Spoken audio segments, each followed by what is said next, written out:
মা, মা গো, তুমি তুমি আমাকে রক্ষা করো মা। আমাদের আমাদের এই রাজ্যে যেন কোনো কোনো মুসলিম যেন প্রবেশ করতে না পারে মা। একে না না না না, আমি আমি আমি কি দেখতে পাচ্ছি, আমার আমার রাজ্যে মুসলিম প্রবেশ করেছে। না না না, আমি আমি বারবার গৌরকে বলেছি আমার এই রাজ্যে যেন কোনো কোনো মুসলমান প্রবেশ করতে না পারে। গৌর দিদি, কোথায় গৌর? গৌর, আমি আমি তোমাকে এই কারণে রেখেছি, আমাদের আমাদের রাজ্যে মুসলমান প্রবেশ করেছে। আচ্ছা দিদি, এ কি বলছেন দিদি? আমার রাজ্যে কেমন করে মুসলমান প্রবেশ করেছে দিদি? এই কথা তো আপনি আগে বলেননি দিদি। গৌর, তোমাকে আমি বার সতর্ক করে দিয়ে দিয়েছি, তুমি তুমি যদি বাঁচতে চাও তাহলে এই মুহূর্তে সৈন্য দিয়ে ওই ওই মুসলমানদেরকে তল্ল করে দাঁড় করে এই এই এই রাজদরবারে তুমি হাজির করবে। মুসলিম মুসলিম মুসলিম, এত শূন্য প্রাণ করার পর কেমন করে এই রাজ্যে মুসলমান প্রবেশ করেছে আমি যে আর কিছুই বুঝতে পারছি না। এই কে আছিস? সেনাপতিকে দরবারে পাঠিয়ে দে।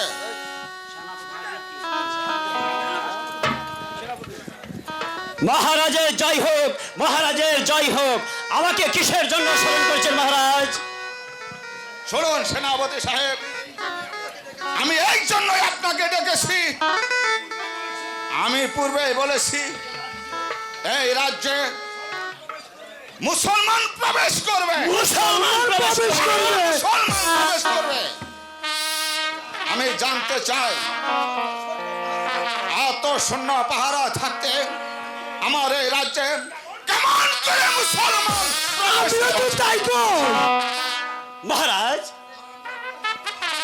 আমি আপনার হুকুম পাওয়া মাত্রই আমাদের রাজ্যের চতুর্দিকে আমি সৈন্যদের ঘেরাও করে রেখেছি, কিন্তু কেমন করে আমাদের রাজ্যে মুসলমান প্রবেশ করছে আমি যার কিছুই বুঝতে পারছি না মহারাজ। সেনাপতি সাহেব, আপনি বলেছিলেন আমার রাজ্যে একটা পিপিলিকা পর্যন্ত ঢুকতে পারবে না, তা সত্ত্বেও এই ভারতবর্ষে কেমন করে মুসলমান প্রবেশ করছে?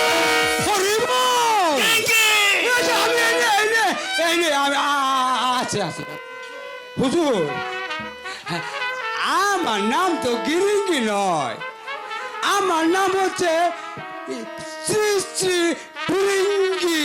ও যাই হোক, আচ্ছা আচ্ছা, হারকা ফিরিঙ্গি হোক, আগে বল আমাদের এই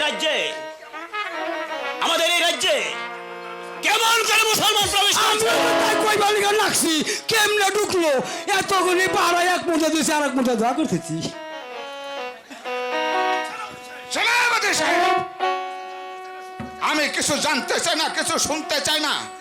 যেখান থেকে পারেন সেই মুসলিমকে খুঁজে বের করে আমার দরবারে আনবে। এটাই আমার শেষ কথা, কথাটা মনে যেন থাকে। মুসলিম মুসলিম মুসলিম, সামান্য একটা মুসলিমের কারণে আজ আমি রাজদরবারে যে অবমানিত হয়েছি তা কখনই সহ্য করার মতো নয়। আমি ওই নাই, একবার যদি ওই মুসলিমকে আমি ধরতে পারি হ্যাঁ তাহলে চাপিয়ে ওর পিঠে ঠাস আরে বলতে পারি আলাদা এই গিরিঙ্গি, আবার বলে গিরিঙ্গি।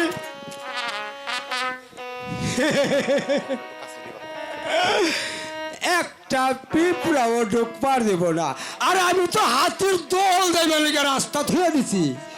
বোকা, কিচ্ছু বুঝে না, একবারে কিছু না।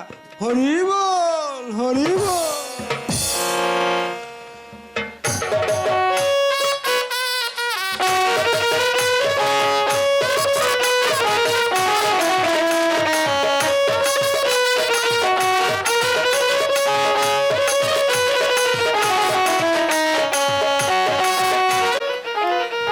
রাবিয়া স্বামী, দাও আমার ছেলেকে আমার কোলে দাও একটু, আমি ওকে আমার নয়ন ভরে দেখি।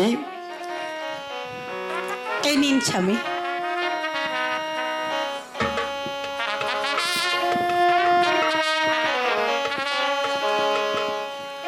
রাবিয়া, বলুন স্বামী। আমার ছেলে দেখতে মাশাআল্লাহ অনেক সুন্দর হয়েছে, তাই না?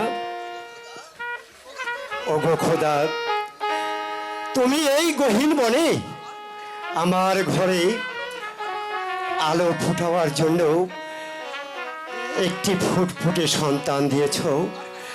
তোমার কাছে লাখ লাখ শুকরিয়া। আচ্ছা স্বামী, আমাদের ছেলের কি নাম রাখবেন? রাবিয়া, আমার ছেলের নাম রাখবো? আমার ছেলের নাম পেয়েছি, কি স্বামী? পেয়েছি রাবিয়া। আমার ছেলের নাম সৈয়দ মোহাম্মদ আলাউদ্দিন। মাশাআল্লাহ, কেন সুন্দর হয়নি? হ্যাঁ স্বামী, অনেক সুন্দর হয়েছে। তাই রাবিয়া, রাবিয়া,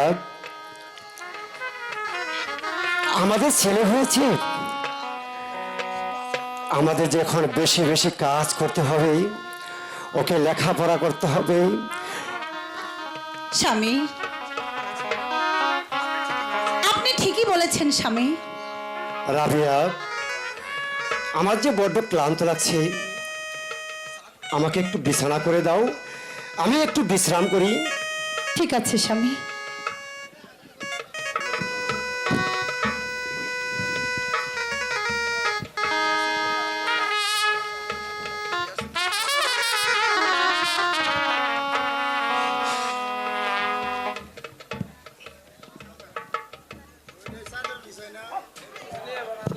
হক মাওলা ইল্লাল্লাহ, হক মাওলা ইল্লাল্লাহ।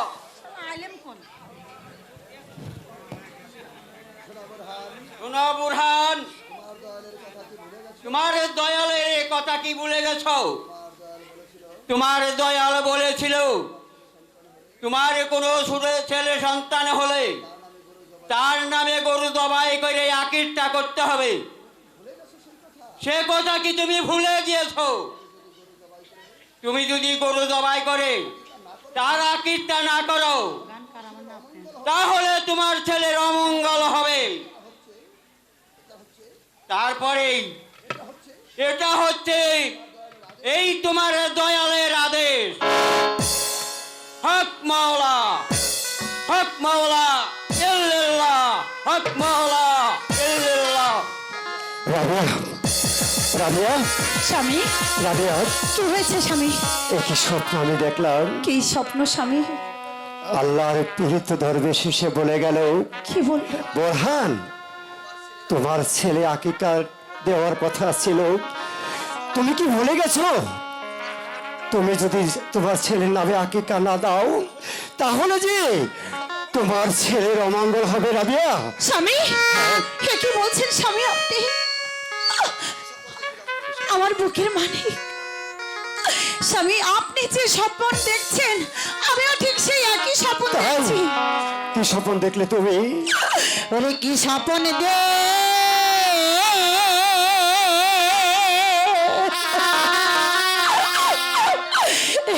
দেখিলাম আমি গো,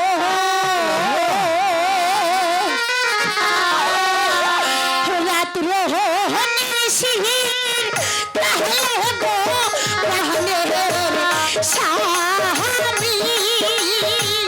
স্বামী গো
কোথায় পাবে গরু গোপালে প্রিয় প্রিয় গো আমার।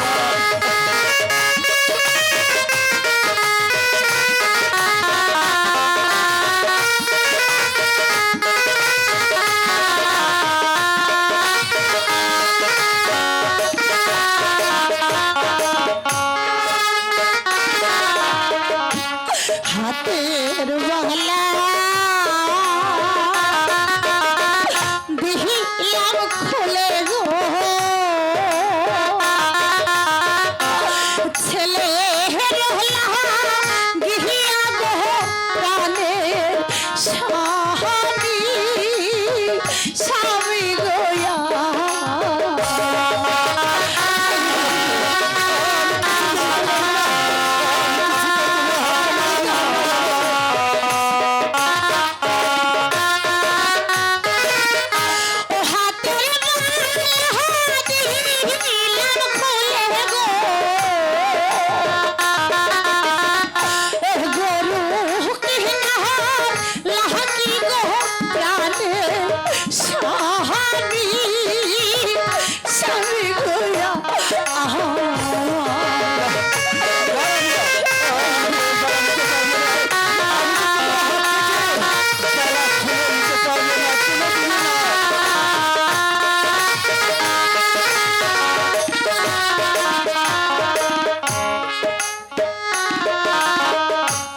বুকের মান্ডি থাকবে গো বুকে বালা জোনা নিলে গো প্রাণে স্বামী স্বামী গোয়া আহা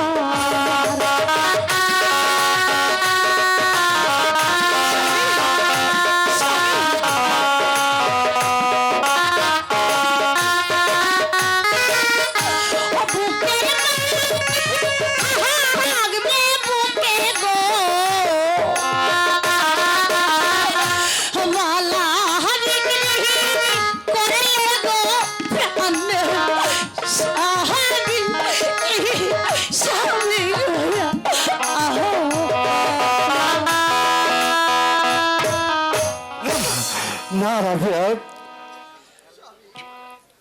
স্বামী এই মালাখানি নিয়ে এনে খারান এই মালা জোড়া বিক্রি করে আমার ছেলেকে আপনি আমার কাছে ফিরিয়ে দিন। একটি গরু কিনে এনে আমার ছেলের নামে আকিকা করুন। রাবিয়া, তা হয় না। এই বালাজোড়া বিক্রি করলে কত টাকাই বা হবে? কেন স্বামী, গরু হবে না? না রাবিয়া, তবে তবে আমার ছেলের আকিকা হবে না। আমি কিচ্ছু শুনতে চাই না, আমি কিচ্ছু জানতে চাই না।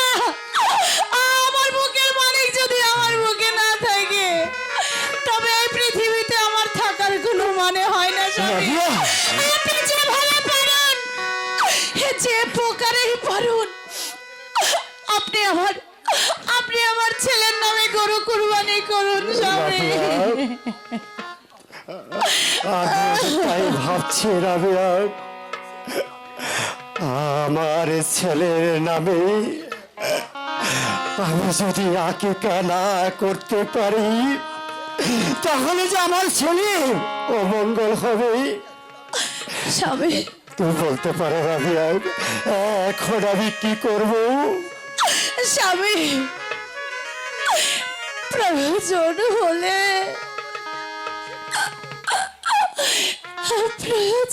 হলে আমি আমার সন্তানের জন্য রাবিয়া, নগরে নগরে গিয়ে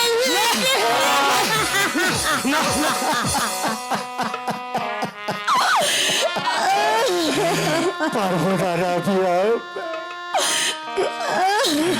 আমি জীবনে বহুত কষ্ট করেছি, তবু আমি মানুষের কাছে হাত পেতে কোনোদিন দাঁড়াইনি। জানো জানো রাবিয়া, আমাদের জন্য শিক্ষা না করিও ভিক্ষা। স্বামী, আমাদের নবীজি তো এ কথাও বলেছে,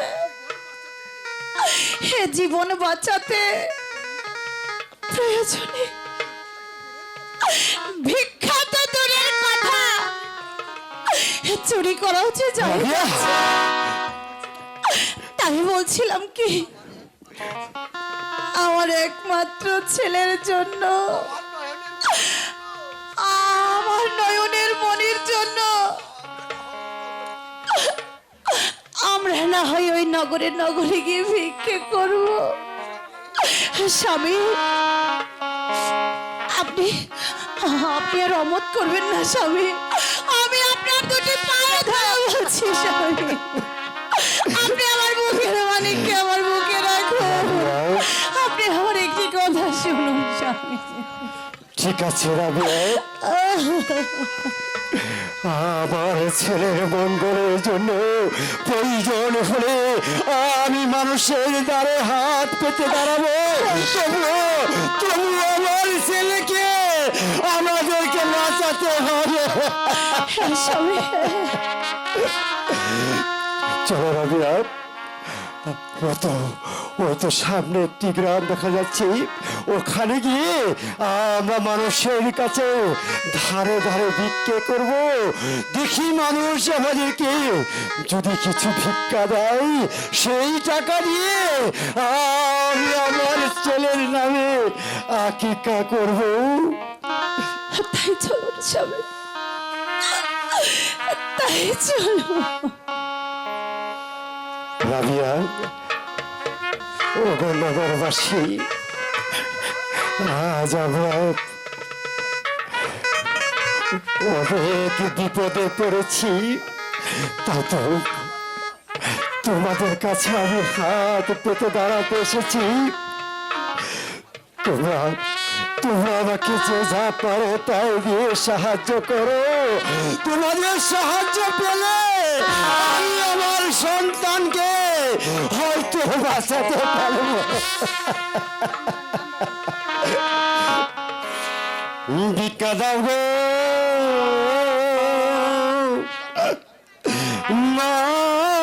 নগরবাসী,